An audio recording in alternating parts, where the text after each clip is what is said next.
Hello everyone, आइए शुरुआत करते हैं 11 मैथ भारत भारती में चैप्टर 24 मानक विचलन से संबंधित चैप्टर है। इसमें क्वेश्चन नंबर 1 से क्वेश्चन नंबर 5 तक केवल डिफिनीशन पर है, तो यहाँ पे हमने लिख दिया ओनली डिफिनीशन। क्वेश्चन नंबर 6 से सॉल्व करना है। तो क्वेश्चन नंबर 6 है, निम्न आंकड़ों का माध्य विचलन और मानक विचलन ज्ञात करो। देखिए यहाँ पे माध्य विचलन दे दिया है, तो ये नहीं कहा है कि समांतर माध्य से विचलन निकालना है कि माध्यिका से विचलन निकालना है, ठीक है। लेकिन माध्य विचलन की बात अगर करता है तो एक तरह से समांतर माध्य होता है, लेकिन हम दोनों तरफ से निकाल रहे हैं, समांतर माध्य से भी और माध्यिका से भी। तो ये देखिए संख्याएं दिया हुआ है, इसको आरोही क्रम में लिख लेंगे। तो आरोही क्रम में हमने इसको लिख लिया और योगफल आ गया 85.8। अब समांतर माध्य क्या होगा, देखिए पदों की संख्या 2, 4, 6, 8, 10, 11। तो समांतर माध्य क्या हो जाएगा, 85.8 में 11 से भाग दे देंगे तो 11 7 77, 77 8 85 88, 7.8। तो ये हो गया 7.8 समांतर माध्य। अच्छा, इसमें बारंबारता तो दिया ही नहीं है, तो संचयी बारंबारता का कोई काम नहीं है इसमें। माध्यिका के लिए हम लोग पदों की संख्या यहाँ पे देखिए कितना है, n बराबर 11 है। विषम है ना, विषम है तो माध्यिका me बराबर हो जाएगा n + 1/2वां पद, यानी कि हो जाएगा 11 + 1 12/2, यानी कि छठवां पद। छठवां पद क्या होगा, 1 2 3 4 5 6 7.4 होगा। माध्यिका कितना हो गया, 7.4। अब डी समांतर माध्य से विचलन, डी 7। अब ये देखिए कैलकुलेशन है, मैं इसको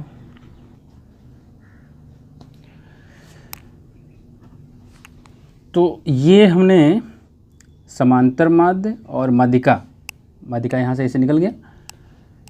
ये निकालने के बाद हमने माध्यिका से विचलन निकाला, इस तरह से आ गया। समांतर माध्य से विचलन निकाला, ये आ गया, ठीक है।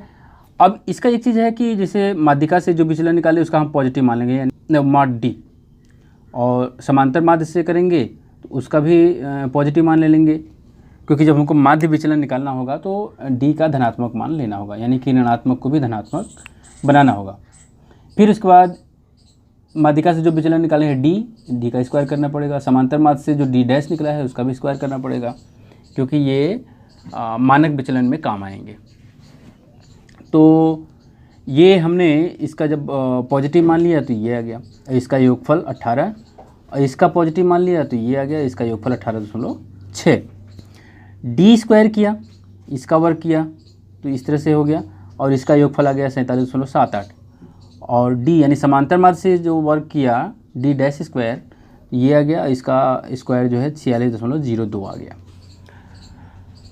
तो पहले हम समांतर माध्य से माध्य विचलन निकालें। समांतर माध्य से विचलन, समांतर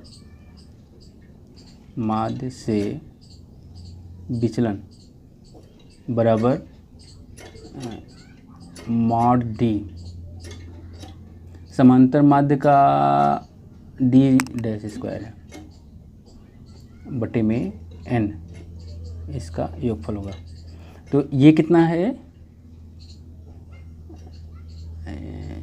18/11 भाग दे देंगे। तो 18 में जब हम 11 से भाग देंगे तो आ जाएगा 1.636। ये तो समांतर माध्य से। माध्यिका से विचलन, देखिए क्वेश्चन में तो स्पष्ट नहीं दिया था कि हमको दोनों से निकालना है, हम तो चाहते तो यहीं से काम हमारा हो जाता, लेकिन माध्यिका से भी विचलन आंसर में दिया हुआ है। तो ये हो गया सिग्मा मॉड डी बटे में n, तो ये है 18.6 बटे में 11। तो 18.6 बटे में 11 करेंगे तो 1.691 कर देंगे इसे। ये हो गया, ये तो माध्य विचलन हो गया दोनों का। अब निकालना है हमको मानक विचलन।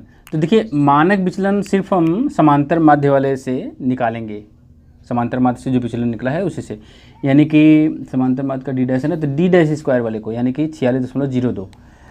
तो मानक विचलन,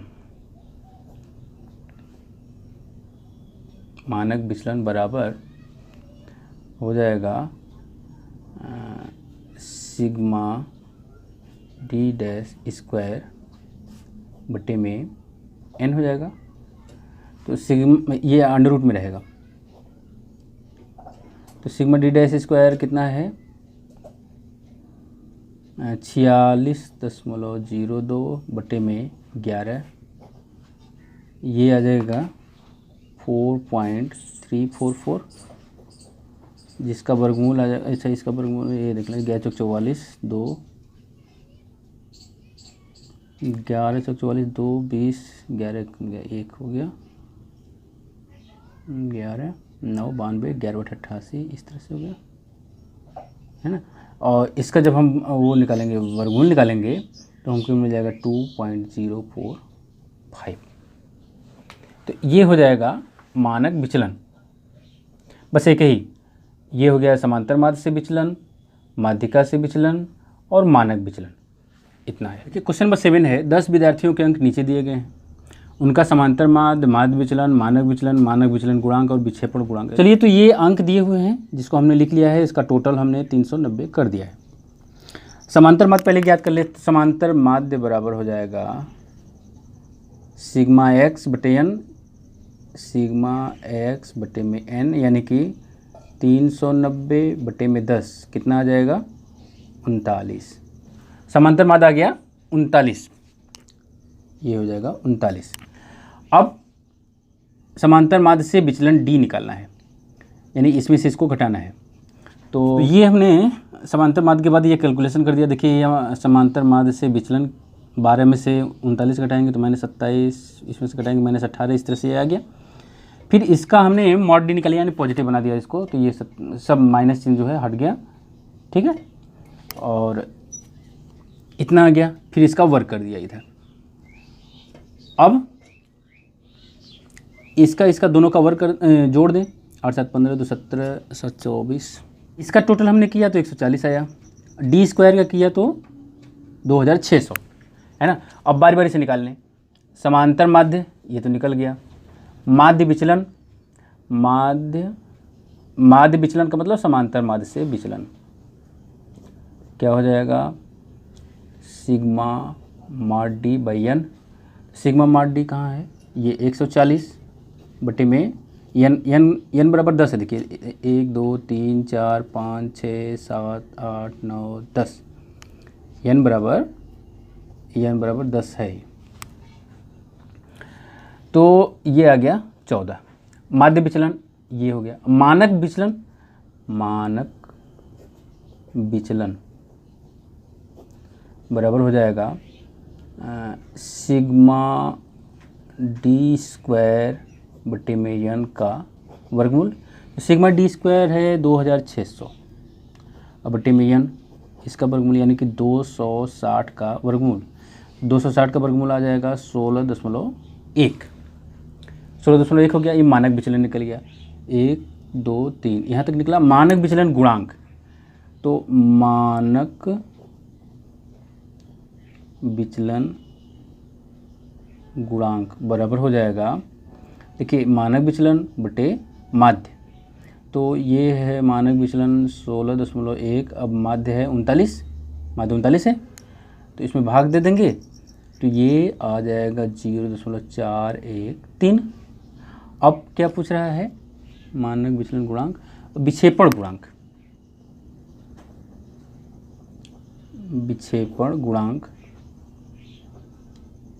बराबर हो जाएगा मानक विचलन बटे समांतर माध्य गुणे 100 होता है, तो ये तो पूरा है 0.413 गुणे में 100, 2 अंक दशमलव इधर आ जाएगा, तो यह हो जाएगा 41.3, ठीक है ना। तो कौन कौन सा आंसर हुआ, एक ये आंसर हो गया, एक ये आंसर हो गया, एक ये आंसर हो गया और ये 4 आंसर है।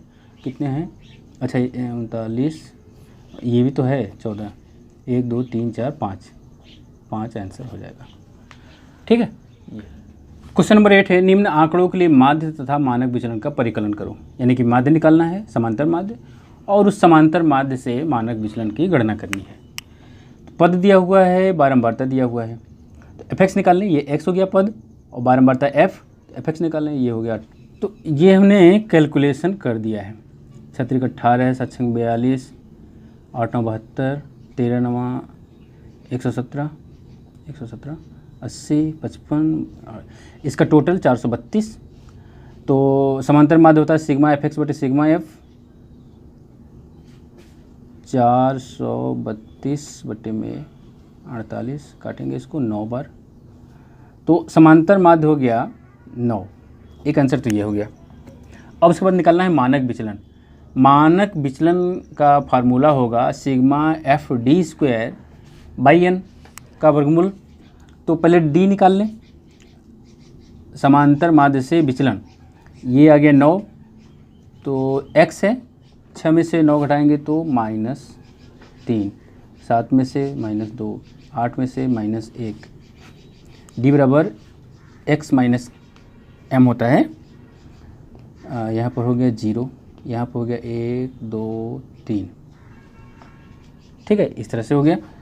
अब इसका वर्ग कर दें तो वर्ग हो गया 9 4 1 0 1 4 9। एफ डी स्क्वायर कर दें, एफ यहाँ है तो 9 त्रिक 27, 6 चौका 24, 9 एकम 9, 13 0 हो गया, 8 एकम 8, 5 चौका 20 और 9 चौका 36।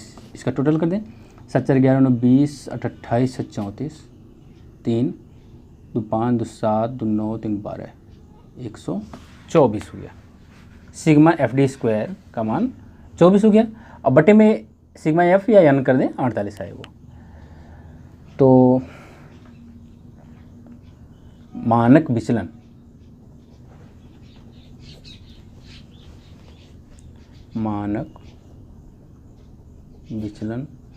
बराबर हो जाएगा सिग्मा एफ डी स्क्वायर बटे में एन का वर्गमूल। तो सिग्मा एफ डी स्क्वायर 124 है, अब बटे में एन 48, तो ये हो जाएगा कितना, 31 बटे 12। तो 31 में 12 का भाग दे दें तो ये हो जाएगा 2.58।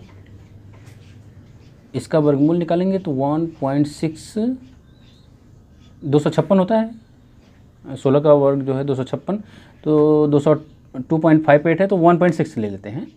तो ये हो गया मानक विचलन। ठीक है, तो ये दो आंसर, एक आंसर ये, एक आंसर। क्वेश्चन नंबर 9, निम्न बारंबारता बंटन से मानक विचलन ज्ञात करो। चल राशि दिया हुआ है, बारंबारता दिया है। तो ये जब नहीं कहा है कि समांतर माध्य निकालिए, माध्यिका निकालिए, फिर मानक विचलन, तो हम डायरेक्ट कल्पित माध्य मान करके निकालें। तो 2 4 6 8 9 है तो मध्य पद ये वाला आएगा, इसको कल्पित माध्य ए मान लेते हैं। ठीक है, तो ये हो गया कल्पित माध्य। अब डेल्टा निकाल लें, डेल्टा बराबर x माइनस ए, यानी कि 2 - 9 -7 -6 -5 -4 0 1 3 4 6। डेल्टा स्क्वायर कर दें, ये हो गया 49, 6 6 36, 5 5 25, 4 4 16 0 1 9 16 36। अब एफ डेल्टा देखिए इसमें बुरा होगा, बाप रे, 25 7 175 -175, 7 6 42, 6 7 42, 36 18 4 22, इतना। 5 का इसमें गुणा करें तो 5 चौका 20 और 5 5 25 तो 27। 4 का इसमें 49 में गुणा करेंगे तो 4 9 36 और 4 चौका 16 3 19, इतना हो गया। ये 0 हो जाएगा, ये 43 हो जाएगा, 9 एकम 9 9 3 27, 16 तियाँ 48 और 16 दूनी 32 और 36 और 12 छंग 72 और 12 तियाँ 36, 36 और 43। अब FD² इसका इसमें गुणा करना है, यही बहुत ज़्यादा होगा। तो ये हमने डेल्टा² भी निकाल लिया, F डेल्टा कर दिया और F डेल्टा² भी कर दिया। इन सब का टोटल, अच्छा FD का टोटल 259 और F डेल्टा² का 5813, इतना हो गया। अब मानक विचलन बराबर अंडर रूट में sigma F delta by sigma F minus sigma F delta by sigma F का होल स्क्वायर, ये होता है फार्मूला। तो F डेल्टा² है 5813 बटे में सिग्मा F है 342 माइनस सिग्मा F डेल्टा 259 बटे 342 का होल स्क्वायर। अब इसी को हल करना है। तो 5813 में 342 का भाग देंगे तो 13.15 माइनस 259 में 342 का भाग करके वर्ग जब करेंगे तो आएगा 0.5776, है ना। तो ये दो अंक तो हटा दें, इसको हम 8 कर दें। अब इसमें से घटा दें, तो घटाएंगे तो 15 में से 8 गया 7, यहाँ 0 यानी कि 10 में से 5 गया 5, यहाँ बचा 2, 12 तो 12.57 का हमको वर्गमूल निकालना है। इसका वर्गमूल हो जाएगा, अच्छा देखिए जब इसका वर्गमूल निकालेंगे तो 3.5